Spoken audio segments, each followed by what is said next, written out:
दानिश जी, बड़ा सवाल यही है कि जब तक आप कानून व्यवस्था को लेकर सवाल पूछते हैं, जब तक आप सरकार या पुलिस की कार्यशैली को कटघरे में खड़ा करते हैं, आपके सवाल वाजिब लगते हैं। लेकिन जिस तरीके के बयान आपके नेताओं की तरफ से दिए जा रहे हैं, क्या ये स्वस्थ राजनीति का परिचय आप लोग दे रहे हैं? गोडसे की एंट्री कर रहे हैं अब इस पूरे मसले पर आप? देखिए प्राची, मैं तो एक ही बात कहूंगा कि जब योगी सरकार, भारतीय जनता पार्टी की योगी सरकार अगर स्वस्थ सरकार चलाने के लिए सक्षम नहीं है तो फिर सवाल तो उठेंगे।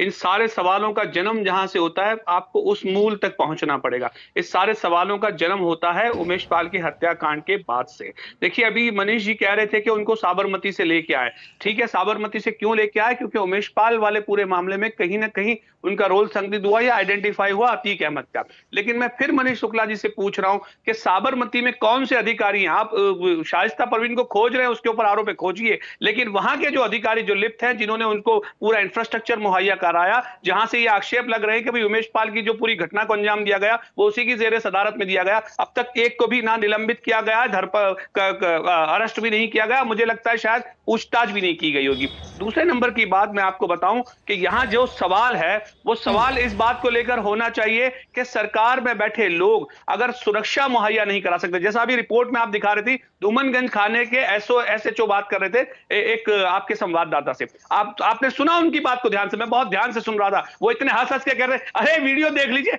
मतलब उस बात को लेकर वो सीरियस तक नहीं है। दूसरे नंबर की बात, विपक्ष पे सवाल करने से पहले भारतीय जनता पार्टी ये बताए कि जो आरोप लगे हैं कि कॉलविन हॉस्पिटल में घटना के वक्त के सीसीटीवी किसने गायब करवाए, तो आप बता दीजिए वो अस्पताल भी क्या विपक्ष के कब्जे में है या सवाल पूछने वालों के कब्जे में? देखिए, आपको ये मानना पड़ेगा कि आपकी सरकार नाकामी नहीं, इंटेंशन नजर आ रहा है। आज की डेट में तो इंटेंशन नजर आ रहा है, क्योंकि इसमें फंसाने की भी जो बात है, पूरी तफ्तीश की आप बात करिए तो आप होटल पे पहुंच गए, वहां के सीसीटीवी चेक कर रहे, ये चेक कर रहे, करिए सब बात है, लेकिन अस्पताल में जहां घटना घटी वहां के सीसीटीवी कहां गए, वो किसके जिम्मे थे? क्या उसके ऊपर आपने कोई कार्रवाई की? अभी तक तो नहीं की। अब मेरे जहन में तो नहीं अगर कार्रवाई की। ठीक है दानिश जी, इस सवाल का जवाब, ये सवाल आपका वाजिब है, ये सवाल आपका वाजिब है, इस सवाल का जवाब मनीष जी देंगे और अभी आपके सामने सवाल का जवाब मैं मनीष शुक्ला जी से लूंगी।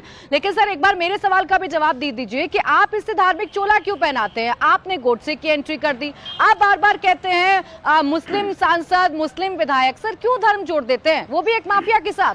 अच्छा, मैं बताऊं आपको। देखिए प्राची जी, दरअसल अतीक अहमद जो हैं वो पैदा एक मुसलमान घर में हुए, तब तक वो माफिया नहीं थे, ना माननीय विधायक थे, ना माननीय सांसद थे, ना और कुछ माननीय थे। वो जहां जन्मे वो घर मुस्लिम परवरिश में था, इसलिए पहले तो आइडेंटिफाई हुआ एज अ मुस्लिम ही होंगे। उसके बाद मान लीजिए कि गुनाह की दुनिया में अगर उन्होंने कदम रखा तो फिर आप उसको डॉन बता सकते हैं, माफिया बता सकते हैं, जो बता सकते हैं। उसके बाद उन्होंने राजनीतिक दुनिया में कदम किया। हाँ जी, मान लीजिए, बिल्कुल। एक सेकंड दानिश कुरैशी जी, मान लीजिए, यानी आप मानते ही नहीं है कि अतीक अहमद ने कोई गुनाह भी किया था, वो किसी तरीके से किसी मामले में शामिल भी थे, प्रयागराज में उन्होंने क्या किया था, आप मानते ही नहीं है? देखिए, अदालत का एक फैसला आया है, उसी को हम मानते हैं, और वो भी अभी तक अपीलेट अथॉरिटी में नहीं गया। उसके अलावा सारे मामले जेरे अदालत हैं, अदालत का कन्विक्शन आएगा, उसके बाद ही हम उसको मानेंगे। नहीं तो क्या लोअर कोर्ट, एक सेकंड रुकिए दानिश कुरैशी जी, एक सेकंड रुकिए, जो लोअर कोर्ट फैसला देती है, उस पर आप यकीन नहीं करेंगे? जो लोअर कोर्ट दोषी ठहरा रही है अतीक अहमद को, उस पर आप यकीन नहीं करेंगे क्योंकि मामला सुप्रीम कोर्ट में नहीं गया, उनकी कोई विश्वसनीयता नहीं है। अरे सुन तो लीजिए, मैंने कहा तो कि एक मामले में कन्विक्शन आया, हम उस पे मानते हैं। बाकी कितने मामलों में आया बताइए? एक ही मामले में तो आया है कन्विक्शन, वो भी किडनैपिंग वाले में। कन्विक्टेड होता है ना सर। आप आइए प्रयागराज और आकर सुन लीजिए सर सबकी जबानी के माफिया अतीक ने क्या किया था और क्या नहीं किया था। उमेश पाल हत्याकांड की वीडियो तो सबने देखी थी, ज्यादा दूर मत जाइए, अभी हाल ही का मामला है ना, 56 से 7 दिन हुए अभी उमेश पाल हत्याकांड को, वो वीडियो देख लेंगे।